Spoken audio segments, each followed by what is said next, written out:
malam hari ini kita coba untuk berbicara mengenai soal kemahasiswaan dan beasiswa.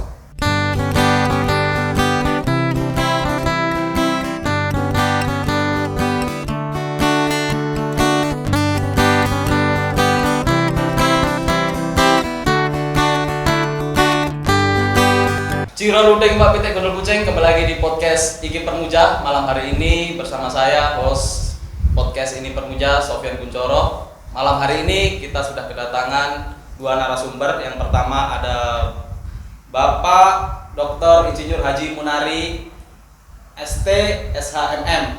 Iya Pak, kabar Pak Tribun? Baik. Yang kedua ada Ketua Himpunan Mahasiswa Bidik Misi Muhammad Iksan. Gimana kabarnya? Sehat? Baik, sehat. Malam hari ini kita coba untuk berbicara mengenai soal kemahasiswaan dan beasiswa, yang mana dua tokoh pada malam hari ini adalah orang-orang yang sudah kita datangkan untuk bagaimana membicarakan soal kemahasiswaan dengan beasiswa, di mana Pak Haji Munari ini adalah ketua atau kepala biro akademik kemahasiswaan dan perencanaan Universitas Tadulako, dan Muhammad Iksan ini adalah Ketua Himpunan Mahasiswa Bidik Misi Universitas Tadulako. Nah, saya pertama ke Pak Haji Munari dulu Pak. Jadi di mana saya ingin cerita dulu Pak pengalaman Bapak terkait soal dulunya di birokrasi yang mulai dari bawah gitu ya Pak, yang dulu sempat saya lihat dari kehutanan, yang sekarang sampai di kepala PAKP yang saat ini kita tahu di Universitas Tadulako. Jadi mungkin bisa ceritakan sedikit Pak kesannya bagaimana pengalaman dari bawah itu sampai sekarang duduk di kepala biro itu Pak. Monggo Pak, mungkin bisa diceritakan kesannya dan sebagainya. Di mana mungkin belum ada setahun Pak ya Bapak menjabat di kepala biro gitu. Mungkin bisa di Oke, terima kasih. Assalamualaikum warahmatullahi wabarakatuh. Waalaikumsalam warahmatullahi wabarakatuh. Terima kasih atas kesempatannya yang diberikan kepada saya. Ini adalah suatu penghargaan bagi saya, di mana saya diundang untuk sharing pengalaman. Ya. Di mana sebenarnya kita ini berangkat dari niat yang baik, yaitu ingin memberikan satu pengalaman, di mana salah satu pengalaman yang selama ini saya jalani. Saya adalah pendatang, di mana kita bisa dikatakan pendatang karena kita memang lahir dari tanah Jawa, berangkat dari bermodalkan istilahnya hanya berijazah SLTA. Kami datang ke sini ingin sebenarnya dari awal itu menjadi seorang usahawan. Cuman paradigma lama di mana orang tua kita yang pada umumnya kalau kita hanya sebagai seorang usaha, itu di mata orang di kampung itu dianggap belum berhasil pada waktu itu, walaupun seandainya kita mempunyai banyak duit. Itu di zaman 80-an gitu Pak. 80-an. Sehingga saya berpikir kalau saya walaupun banyak uang, istilahnya berhasil dengan membawa uang banyak pulang ke kampung, tapi kalau kita ini belum menjadi seorang PNS, kita dianggap belum berhasil. Orang tuanya kita untuk menyekolahkan kita itu dianggap masih belum ada relevansinya antara sekolah dengan yang setelah karir yang dicapai. Sehingga saya berbalik arah, saya masuk sebagai ASN kalau untuk saat ini, menjadi PNS waktu itu tahun 86.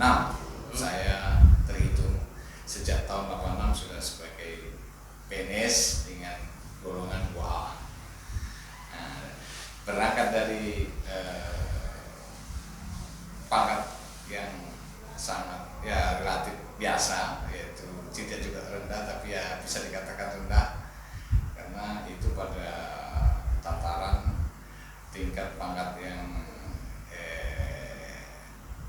grade yang kedua setelah golongan 1, golongan 2, 3, 4. Jadi kan masih golongan 2A dengan ijazah STM. Saya berangkat dari sana ke sini menjadi seorang PNS. Saya menjadi orang ditugaskan pertama di PT Puskom. Saya sebagai operator, dan di situ saya melanjutkan kuliah di teknik sipil. Ya. Kemudian saya lulus tahun 97, 96 sebenarnya, tapi sudah 97. Kemudian saya ditempatkan sebagai sekretaris proyek di P2T waktu itu di Universitas Trisakti. Saya dipercaya sebagai sekretaris, dan waktu itu saya kemudian mengikuti beberapa pendidikan sehingga saya waktu itu selesai 1 tahun, 2 tahun, kemudian tahun ketiganya saya sudah dimutasi ke bagian sinastik di Informasi Nasional Pendidikan Tinggi, yang waktu itu ketuanya Profesor Madhukalan Fatah, almarhum sekarang. Beliau adalah dosen ekonomi. Kemudian saya dipindahkan lagi di Fakultas Teknik sebagai operator yang mengelola KRS dan KHS selama 8 tahun saya di Fakultas Teknik. Nah, di situ saya, karena saya mulai sekolah lagi S2 saya waktu saya di teknik, sehingga lulus. Setelah itu saya sempat jadi juru kunci juga, menjaga pintu laboratorium komputer. Nah, sesudah saya dengan pangkat golongan 3B, saya kemudian mengikuti pendidikan Diklat Tim 4 tahun 2009 di Sawangan. Sepulang dari sana saya dilatih sebagai Kasubag Tata Usaha di Puskom.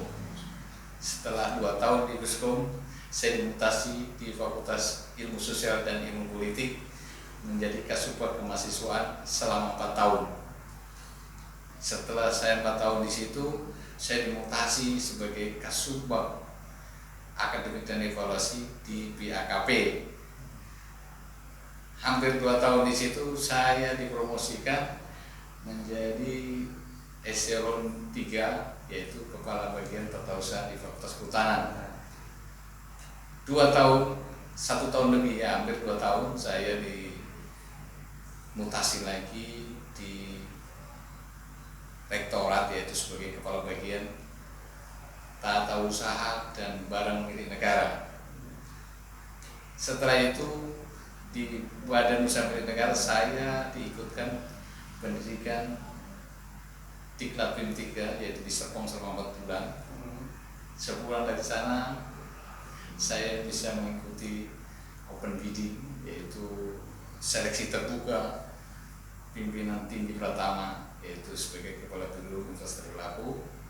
Dan saya dinyatakan dengan nilai tertinggi, dan akhirnya saya diusulkan menjadi Kepala Biro, dan akhirnya turun SK tanggal 30 Desember, dan saya dilantik pada tanggal 13 Januari 2021.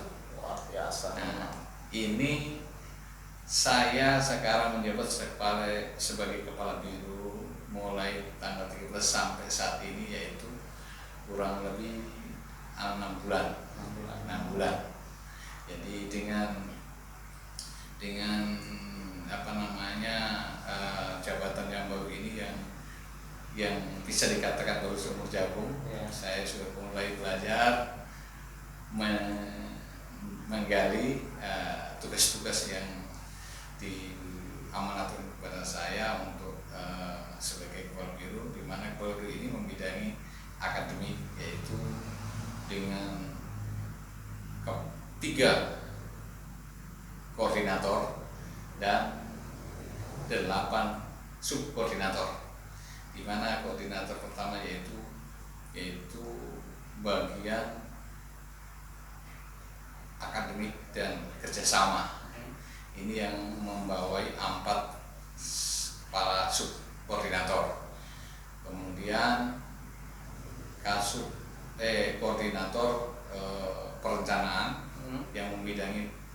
2 subkoordinator, yaitu subkoordinator perencanaan dan subkoordinator humas.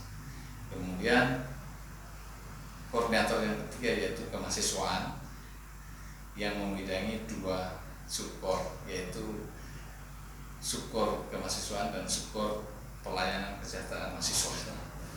Nah, ini yang salah satu cakupan yang selama ini saya pegang jabatan ini. Kemudian sampai di situ saya pikir saya mulai mengetahui apa yang harus saya lakukan sebagai kepala biro. Saya kira itu yang bisa saya sampaikan. Ya, mungkin itu sedikit rentetan perjalanan dari Bapak Haji Munari, begitu panjang Pak ya. Kalau kita ceritakan malam hari ini sampai subuh nih Pak ya, dan sampai bagaimana lika-liku, yang intinya Bapak ini meniti karir dari bawah sehingga sampai saat ini kita bisa lihat sendiri Pak Haji Munari bisa sampai pada yang apa dia inginkan, menjadi kepala biro dan sebagainya terus yang ada di Untar gitu. Nah, mungkin itu juga tadi adalah sedikit porsi daripada kepala BAKP yang mana sudah disampaikan oleh beliau langsung. Mungkin saya akan langsung ke Iksan sebagai ketua Himadiksi Universitas Tadulako yang sangat terkenal ini, yang sangat ganteng, rajin menabung dan tidak sombong ini Iksan ya gitu. San, mungkin aku bertanya San, apa sih visi Himadiksi gitu, visi Himadiksi yang Iksan ketahui atau bisa disampaikan kepada publik itu visi Himadiksi. Oke, mungkin langsung saja ya. Jadi sebenarnya kalau sejarahnya kan Himadiksi itu kan dari inisiatif para senior yang mana mau membantu adik-adiknya, yang utamanya kayak kita yang dari kampung kan Pak belum paham bagaimana beasiswa bidik-misi ini sebenarnya, makanya inisiatif untuk membentuk suatu lembaga atau wadah. Jadi mungkin kalau visi misinya lebih ke bagaimana supaya adik-adiknya itu bisa sama-sama dapat beasiswa, bisa kuliah dengan menggunakan beasiswa itu. Terus yang kedua pasti masuk ke sila Pancasila yang mencerdaskan, ke Undang-Undang Dasar yang mencerdaskan kehidupan bangsa, yang mana nantinya diharapkan program-program dari Himadiksi sendiri pasti nantinya bisa melatih istilahnya kader-kadernya lah, supaya nanti bisa lebih unggul di bidang agri. Apalagi kita yang beasiswa, tentunya tidak boleh jadi orang yang biasa-biasa dengan orang yang bukan beasiswa, harus lebih unggul lah dengan orang yang bukan beasiswa. Mungkin seperti itu sedikit mungkin visi di sini. Sampai saat ini ada sekitar berapa anggota daripada Himadiksi yang pengurusannya Iksan ini? Berarti kalau anggota kan dari 2010 ini Kak, ya. Sampai sekarang sudah 2020 berarti. Kalau hitungan kasar saya sih sudah 1000 ada mungkin. 1000 ya? Ya, cuman kalau yang 2020 kemarin selesai kita lakukan pengkaderan atau pembinaan, itu sudah sekitar 180 orang yang baru ikut mahasiswa bidik misinya. Apakah memang anggota ini, maksudnya mahasiswa baru ini wajib masuk Himadiksi gitu? Kalau dibilang wajib sebenarnya tidak. Saya yakin semua lembaga-lembaga itu tidak mewajibkan untuk ikut. Cuman bagaimana supaya namanya lembaga, di situ kita berproses. Di situ kita mencari ilmu yang kita tidak dapatkan di bangku kuliah, tapi kita bisa cari lembaga itu. Dan saya rasa kalau di Himadiksi ini kenapa saya rasa lebih bagus, masih berbeda, kita membantu orang untuk memfasilitasi supaya mereka bisa mengurusan berkas semacamnya untuk dapat beasiswa itu. Seperti itu mungkin. Ya mungkin itu. Mungkin saya kembali ke Pak Haji Munari. Pak, menarik Pak tadi di mana masa jabatan Bapak sekitar 6 bulan. Namun kemarin 2020 saya sempat melihat di media sosial Pak, bahwasanya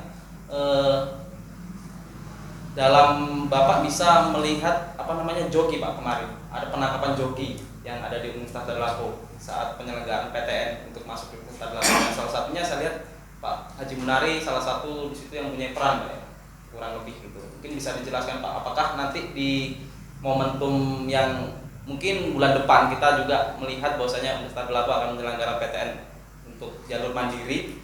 Apakah dari pengalaman yang kemarin yang sudah tertangkap joki untuk masuk di perguruan tinggi di tahun ini akan diperketat atau akan menjadikan sanksi yang lebih tegas daripada tahun yang kemarin Pak? Mungkin Bapak sebagai Ketua Biro Akademik Mahasiswa dan Perencanaan bisa menjelaskan secara gamblang Pak. Terima kasih mengenai kejadian yang kemarin sempat viral sempat viral perjokian. Joki. Jadi karena animonya besar, kemauan untuk diterima sangat besar, dan yang ditangkap kemarin itu rata-rata yaitu prodi yang favorit. Contohnya yaitu Fakultas Kedokteran dan Fakultas MIPA, yaitu prodi farmasi. Jadi sebenarnya panitia ini, saya adalah salah satu panitia sekretaris, kemudian sebenarnya sudah ada panduan bagaimana proses dalam kepanitiaan penyelenggaraan seleksi, yaitu SB MPTN, yaitu seleksi bersama perguruan masuk perguruan tinggi ini. Sudah ada panduan, ya petunjuk yang serta persyaratan-persyaratan dan apa-apa yang dilarang untuk dibawa masuk dalam ruangan. Namun kita sudah pertama tetap menggunakan prokes, yaitu menggunakan masker, kemudian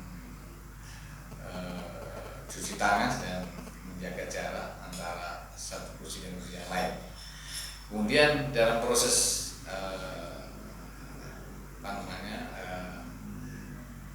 masuk dalam ujian tes ini, kita periksa satu-satu, setiap mahasiswa diperiksa.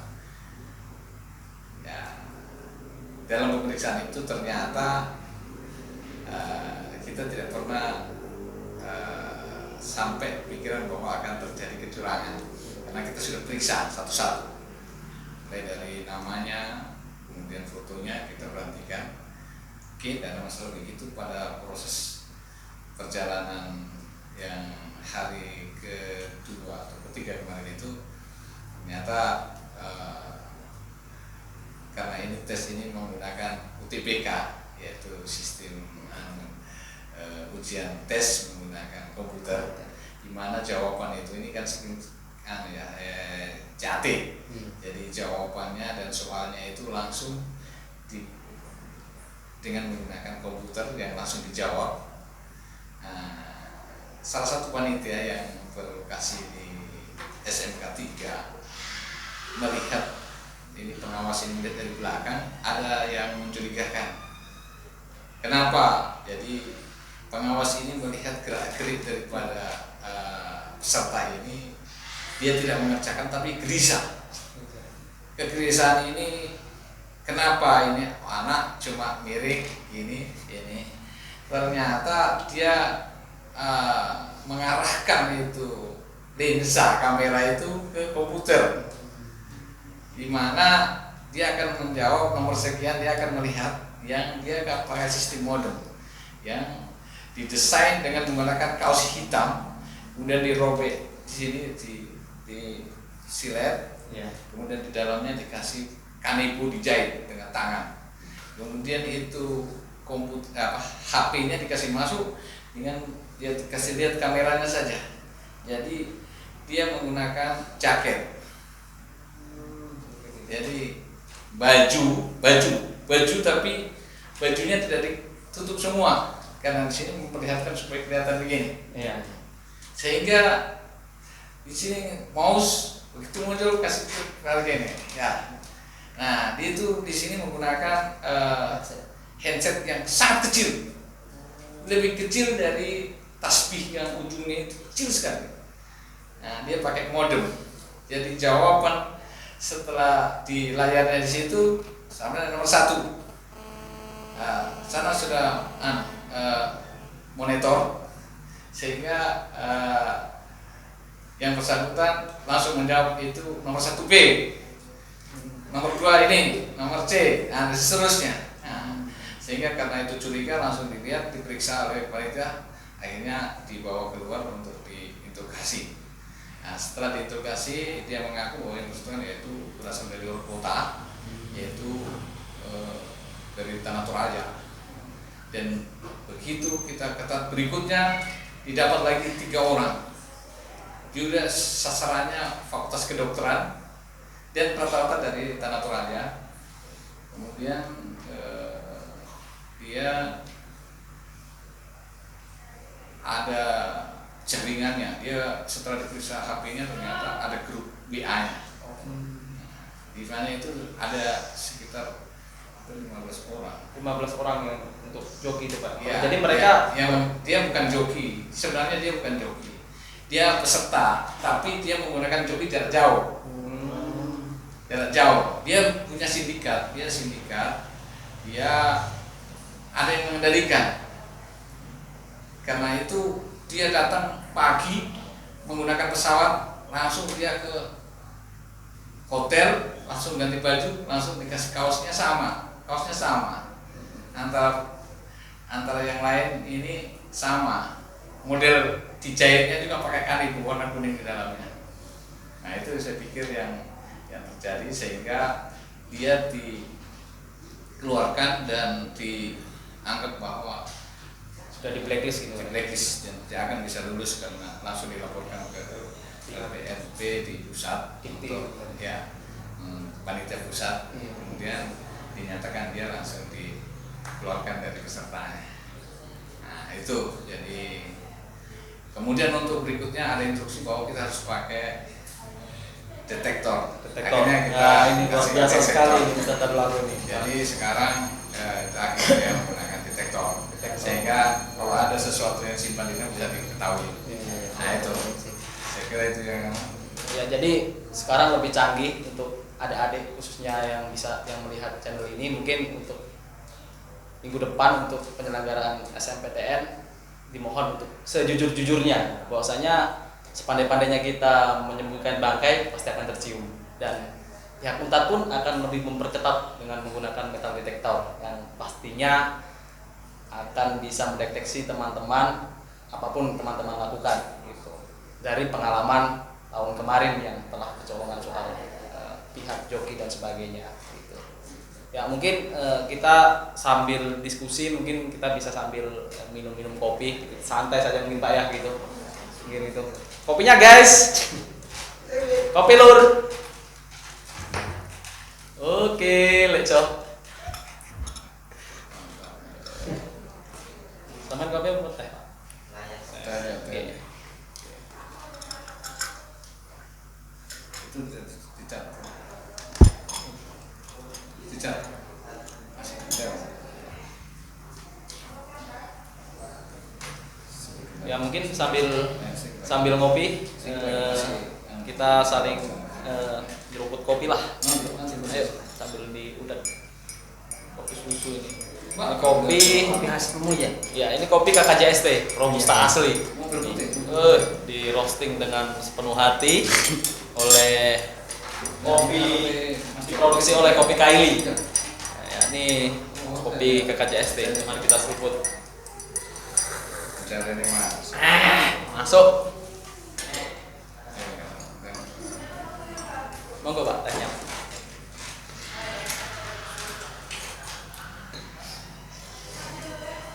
Oke San, saya kembali lagi San. Mungkin sambil kita ngopi-ngopi, saya bertanya lagi tadi soal himadiksi kepimpinan mahasiswa bidik misi. Jadi selama Iksan pengurusan ini apa yang sudah dilakukan San? Dilakukan dari pengurusan Iksan ini? Alhamdulillah saya kan terpilih dari September kemarin ini kan. Alhamdulillah sudah banyak sih yang kita lakukan. Pertama mungkin saya rasa ini hal yang wajib sih di setiap lembaga, dari perayaan hari jadi, pengkaderan untuk lembaga pembinaan istilahnya untuk kader-kader baru. Terus ada beberapa melakukan pelatihan juga kemarin itu, dan juga lokasinya kita buat di Permuja kemarin pelatihannya. Selain itu ada beberapa seperti kegiatan di bulan puasa berbagi. Namanya itu kemarin prediksi berbagi. Jadi kita berjalan bagi-bagi makanan untuk orang-orang yang kurang mampu. Dan terakhir kemarin ada pelatihan tentang kewirausahaan bersama dengan Pak Nah dari BKP juga. Dan dalam waktu dekat ini insya Allah kita masih ada beberapa program kerja yang mau dilaksanakan. Salah satunya mungkin saya bocorkan sedikit tentang Himadiksi Mengajar mungkin. Himadiksi Mengajar. Jadi itu konsepnya nanti kita seperti kayak turun ke desa, entah kita cari desanya di mana, yang betul-betul anak-anaknya di situ kurang tersentuh pendidikan istilahnya. Jadi kita di situ turun dengan inisiatif untuk memberikan sedikit pelajaran, mungkin dari pelajaran dasar sampai ke lakukan sosialisasi tentang kesehatan. Karena Himadiksi ini kan kalau saya bilang istilahnya lengkap karena 11 fakultas yang ada di Unpad 11 ya. Iya, 11. Itu ada semua Himadiksi, ada dari kedokteran. Jadi mungkin kita akan melakukan sosialisasi tentang kesehatan dari kedokteran. Seperti itu mungkin. Saling bersinergi Ya, gitu ya. sinergi. Yang dipayungi oleh Himadiksi. Ya. Gitu. Apa namanya? Ini kan ada namanya KIP, Kartu Ya, Indonesia KIP. Pintar gitu. Itu perubahan Iya. itu dirubah atau rencana gimana itu? Saya belum paham soal KIP ke bidik misi atau bagaimana. Mungkin Perubahan nama ya. ya perubahan nama saja. Kalau bidik misi kan itu dari zamannya Pak SBY 2010 Ya. itu pertamanya bidik misi sampai 10 tahun dia menjabat. Sementara KIP kuliah ini kan ini programnya Pak Jokowi. Lanjut kalau saya sih melihat lanjutan dari KIP SMA kan ada KIP SMA Ya. kan ke KIP kuliah. Itu semua kayak merubah nama dari bidik misi ke KIP kuliah. Tapi kalau saya melihat justru bagus sih karena saya melihat yang sepengetahuan saya lebih banyak lagi kuotanya. Jadi betul-betul pemerintah mau supaya anak-anak yang di kampung khususnya pasti yang di kampung targetnya yang kurang mampu tapi dia berprestasi supaya bisa lanjutkan ke perguruan tinggi seperti yang tadi kisahnya Bapak Gunari sangat luar biasa. Mungkin itu yang diharapkan pemerintah supaya ada istilahnya generasi emas Indonesia. Iya. Nantinya bisa memajukan Indonesia seperti itu. Luar biasa. Jadi tidak ada pengaruhnya, cuma perubahan Ya, nama saja. kalau saya lihat sih perubahan nama saja gitu. Gitu. Apa namanya soal KIP itu mekanismenya apakah beda juga?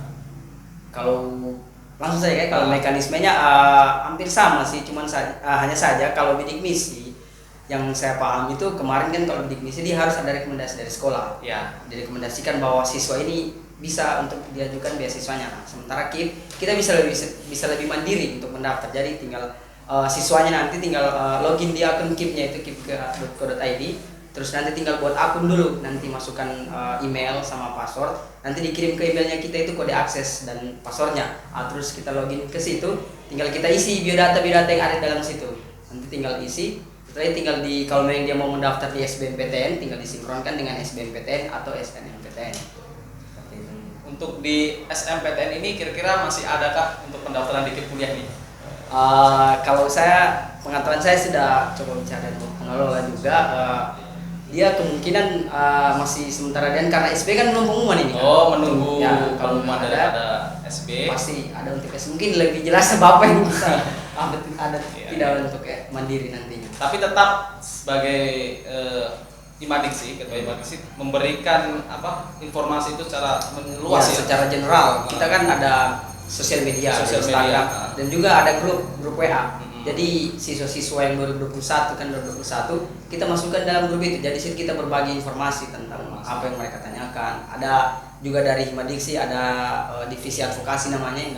Fungsi untuk itu mengadvokasikan informasi-informasi dari pengelola ke adik-adik biar bisa tersebar luas lah luas gitu. Tanpa adanya mungkin bahasa-bahasa lain yang di kota-kotaan dan sebagainya. Mungkin itu soal bidik misi. Saya kembali lagi Pak. Ini problem yang banyak dikeluhkan oleh mahasiswa Pak. Dimana ketika pandemi sudah sekitar setahun, hampir 2 tahun di Indonesia ini Pak, yang menjadi problem menurut mahasiswa Pak ya. Yang ini coba saya sampaikan kepada Bapak terkait soal ijazah. Ketika mereka sudah selesai kuliah, namun yang menurutnya mereka banyaknya kesulitan dalam mengurus ijazah. Namun mungkin Bapak selaku Ketua Biro BAKP bisa memberikan solusi ataupun penjelasan sehingga yang menurut mereka susah untuk mengurusnya tapi sebenarnya gampang gitu Pak.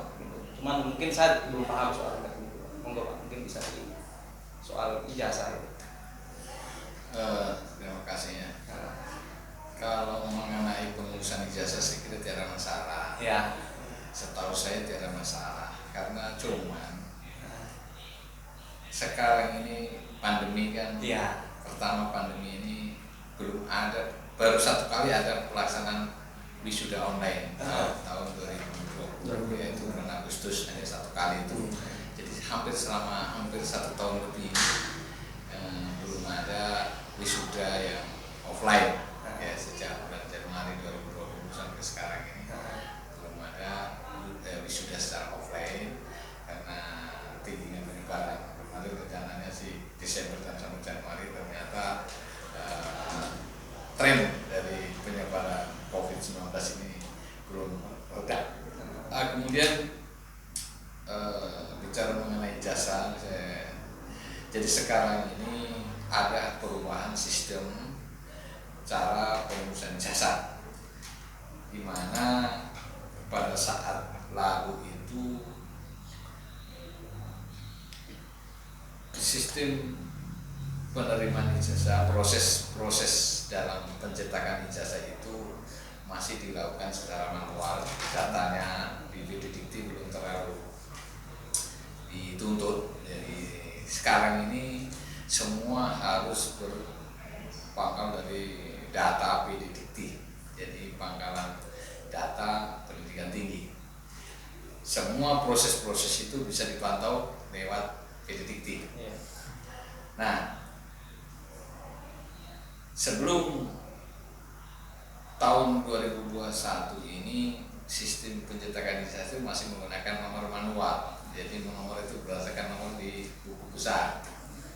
Jadi tidak dilakukan secara online istilahnya. Jadi nomor sekarang itu harus dengan nomor ijazah itu pakai PIN nasional. PIN nasional. Nah, kendalanya kenapa sampai susah? Sebenarnya tidak susah. Susah tercetak ijazah itu karena mereka itu, tapi tidak semua. Ada beberapa mahasiswa yang datanya belum eligible, maksudnya belum valid. Nah, sehingga berdasarkan kesepakatan dari para wakil dekan bidang akademik di fakultas dan pascasarjana bahwa mahasiswa harus mengurus dulu data di Dikti dulu sampai eligible sebelum mereka ujian, bahkan sebelum proposal, sehingga pada saat mahasiswa ini mendaftar wisuda, mahasiswa ini setelah yudisium mendaftar wisuda, yang bersangkutan ini tidak menemui kendala. Jadi sudah clear gitu ya. Clear, secara data clear. Karena di situ di Dikti itu bisa dipantau. Dia semua kegiatan-kegiatan akademik itu bisa terekam. Seperti semester ini apa diprogramkan, semester ini dia harus ada itu data mengenai akademiknya. Kemudian data mengenai identitas diri. Kalau di situ tidak diisi, ada yang tidak diisi, blank, dia tidak bisa lanjut ya, dan itu tidak eligible. Contohnya nama orang tuanya, ibunya tidak ada, dia tidak mau ya. Nah, ini harus diperbaiki. Perbaikan itu kalau memang harus 2 bulan. Kamen itu dia harusnya sudah lulus, sudah yudisium, sudah ujian yudisium, dan dia mendaftar wisuda, dia harusnya dapat ijazah. Tapi karena datanya tidak valid, belum eligible, sehingga tidak bisa diproses lanjut, sehingga tidak bisa mendaftar wisuda. Idealnya Pak, idealnya ketika kita sudah valid datanya, idealnya berapa hari setelah kita ujian? Oh, iya. Atau berapa minggu atau berapa bulan? Iya, kita sekarang di panduan akademik yang sementara di draft yang kemarin kita rapatkan dengan para PD1 bidang akademik itu paling lama 30 hari harus sudah mengurus wisuda, mendaftar wisuda paling lama. Begitu yudisium dia harus langsung mendaftar, dan paling lama 30 hari harus sudah terdaftar. Kenapa? Karena banyak mahasiswa yang sudah yudisium langsung ditinggalkan. Ya.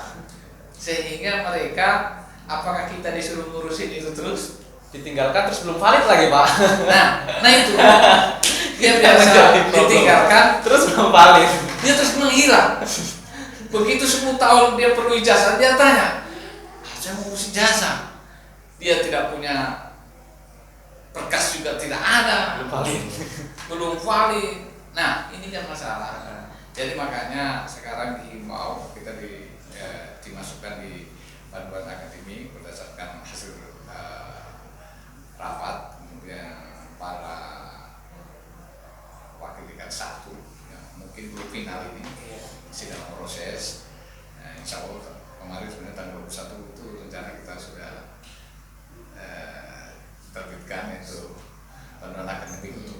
2021 karena masih ada perbaikan. Jadi intinya bahwa mahasiswa sesudah yudisium dia harus mendaftar wisuda karena persyaratan untuk mengeluarkan PIN itu jasa harus terdaftar sebagai wisudawan. Jadi kalau dia sudah yudisium dia harus mendaftar sebagai wisudawan. Dan sekarang kita batasi paling lambat 30 hari. Kalau dia tidak mendaftar, kita masih rencana kita mau bikin bahwa dia harus ujian ulang. Daftar coba aja ujian ulang. Ya. Ini kenapa? Ya. Ini salah satu efek cerak supaya yang bersangkutan itu langsung mendaftarkan, jangan ditinggalkan. Nah itu, jadi supaya begitu ujian yudisium langsung mendaftar wisuda. Begitu mendaftar wisuda, data eligible langsung bisa cetak paling lama 1 minggu paling lama. Kenapa sampai 1 minggu? Kenapa 1 minggu? Kita proses, begitu diverifikasi, berkasnya lengkap, langsung dicetak ijazahnya, kemudian dikirim ke fakultas, ditandatangani oleh dekan. Proses penandatanganan dekan ini harus diparaf oleh wakil dekan 1. Nah, kalau pas wakil dekan 1-nya dikeluar kota kan berarti ini di luar ya. Kalau lancar begitu diparaf oleh wakil dekan bidang akademik yaitu wakil dekan 1, langsung dibawa ke mejanya Bapak Dekan dan ditandatangani oleh Pak Dekan. Setelah ditandatangani Pak Dekan langsung dikembalikan ke BHK. Biasanya itu sudah dengan transkrip. Transkrip itu dicetak oleh fakultas, dibawa ke BHK dan ijazahnya dibawa ke kepala biro untuk diparaf. Habis itu diantar ke wakil rektor bidang akademik, wakil rektor 1, selanjutnya ke Pak Rektor. Kalau Pak Rektor itu pas ada di tempat langsung ditandatangan dan setelah tanda tangan dikembalikan ke BHK dan itu sudah bisa diambil. Nah sebelumnya pada waktu belum pandemi ini ijazah diserahkan pada saat wisuda. Ya. Tapi karena ini pandemi, sesuai dengan perintah Pak Rektor bahwa bila ada mahasiswa yang sudah mau memerlukan langsung bisa diambil, tidak bisa diwakili. Kenapa? Karena ini termasuk surat penting sehingga harus yang bersangkutan yang mengambil sendiri. Jadi sebenarnya tidak memerlukan waktu cukup lama. Jadi prosesnya tadi karena ini adalah ditandatangan basah, jadi sebenarnya bisa karena ini jasa tidak bisa langsung kalau dicetak langsung dengan jadi itu sebenarnya kalau ada yang mengatakan bahwa itu sulit, sebenarnya itu dia belum memahami secara dan itu sepihak. Karena setahu saya tidak ada masalah dalam pengurusan ini kecuali seperti yang masalah datanya tidak valid, tidak eligible, itu memang ada masalah. Tapi di luar itu tidak masalah. Kami tidak ada pungut-pungutan di luar itu. Bersih Pak ya. Bersih. Jadi kita melayani dengan sepenuh hati. Wah luar biasa memang. Itu untuk ya. Jadi memang dari mahasiswanya saja Pak ya gitu. Mungkin teman-teman coba untuk cross check kembali data-datanya ke pihak fakultas apakah memang sudah valid untuk bisa store dan di BAKP. Dan saran saya memang seperti sarankan Bapak minimal idealnya 30 hari sudah bisa di store di BHK. Jangan tunggu paling lama. Jangan tunggu 10 tahun baru di store. Sudah beda nanti foto dengan mukanya. Masih mending kalau rektornya masih sama. Itu kan persoalan rektor baru lagi. Nah, ini kan harus ditandatangani. Iya Pak. Gitu.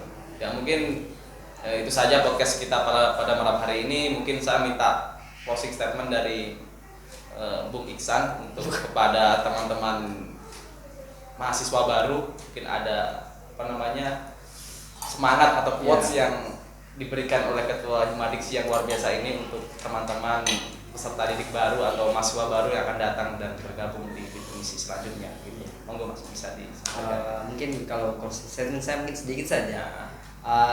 Saya cuma menghimbau supaya adik-adik nanti yang 21 satu saja, jangan putus asa.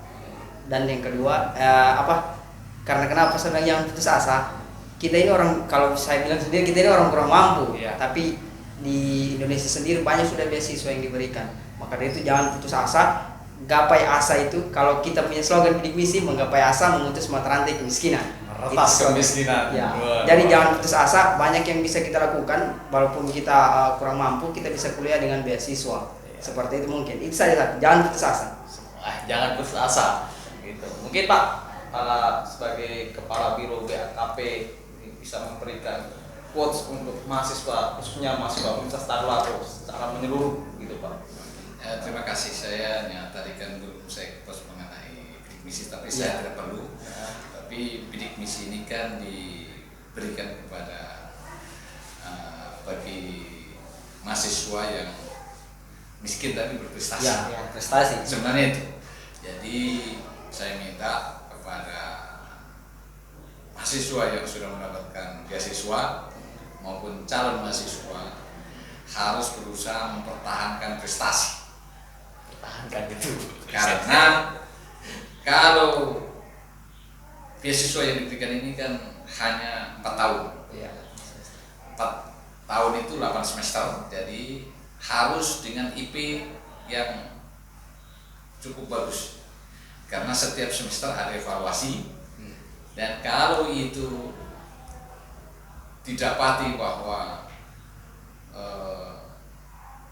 mahasiswa ini turun dia punya IP di bawah standar, maka akan diadakan pergantian oleh mahasiswa yang lain yang punya prestasi dan tidak mampu, karena masih banyak yang menunggu.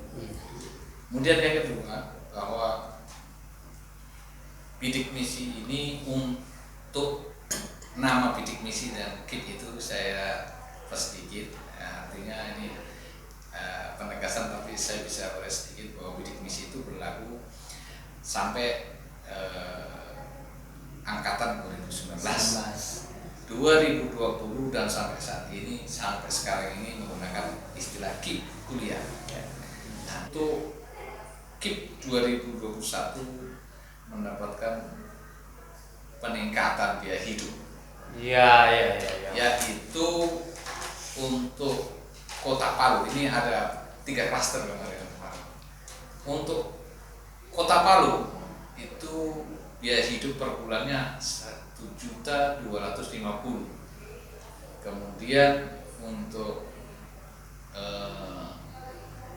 Morowali itu 1 juta per bulan, dan untuk Tojo Una yang 1 bulannya 800. Jadi ada klaster sesuai dengan kemahalan daerahnya. Kemudian ini UKT berdasarkan akreditas. Jadi akreditas A, akreditas B, akreditas C itu berbeda. Tapi minimal 2.500.000. Jadi untuk akreditas C itu 2.400.000 sampai 4 juta. Untuk yang akreditas B yaitu 4 juta sampai 8 juta. Kemudian untuk akreditasi A 8 juta sampai 12 juta. Nah, itu untuk berlaku seluruh Indonesia. Cuma disesuaikan dengan perguruan tinggi masing-masing. Seperti di UTAT ini masih ada akreditasi A yang UKT-nya cuma 1.600.000. Nah, ini minimal masih ada usaha dari Pak Wakil Rektor 1 untuk mengajukan supaya dinaikkan menjadi 2.400.000 UKT-nya untuk yang UKT untuk bidik misi, yaitu KIP kuliah. Jadi nama KIP kuliah itu berlaku sejak angkatan 2020 sampai sekarang 21 juga. Untuk yang sebelumnya itu menggunakan kata bidik misi dan biaya hidupnya masih tetap 700 per bulan. Tidak ada klaster. Gitu. Jadi saya minta kepada mahasiswa kalian seperti sampaikan ketua forum bidik misi tadi, jangan putus asa. Sekarang ini banyak beasiswa, bukan hanya beasiswa bidik misi, masih ada beasiswa dari para penyelenggara, yaitu seperti Bank Indonesia, dari ini ada beasiswa adik juga, adik itu afirmasi pendidikan tinggi yang banyak dari Papua itu mendapatkan pelatihan khusus. Kemudian ada 3T, tertinggal, terpencil, termiskin. Jadi saya pikir itu yang perlu diketahui, bahwa pemerintah memberikan banyak beasiswa di bidik misi atau KIP kuliah ini.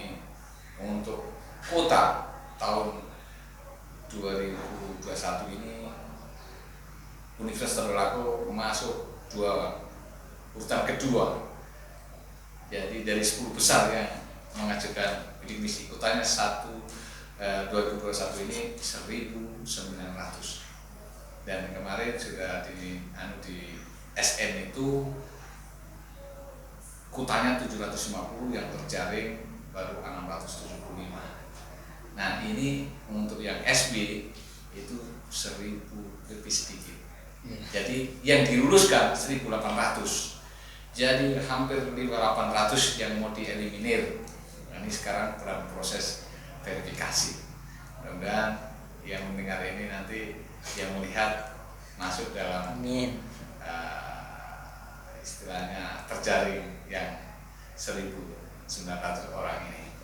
Saya kira itu saya punya terima kasih. Ya, terima kasih. Ya, mungkin saja podcast kita pada malam hari ini mengenai kemahasiswaan dan beasiswa. Terima kasih Pak Dr. Nunari dan Iksan, Ketua Bidik Misi. Kita akan kembali lagi di podcast selanjutnya dengan para narasumber yang akan kita hadirkan di podcast Iki Permuja. Mungkin pesan dari saya sama, jangan putus asa, jangan takut bermimpi, karena Allah punya cara lain untuk mengabulkan mimpi kalian. Semangat, salam Permuja, salam bangga.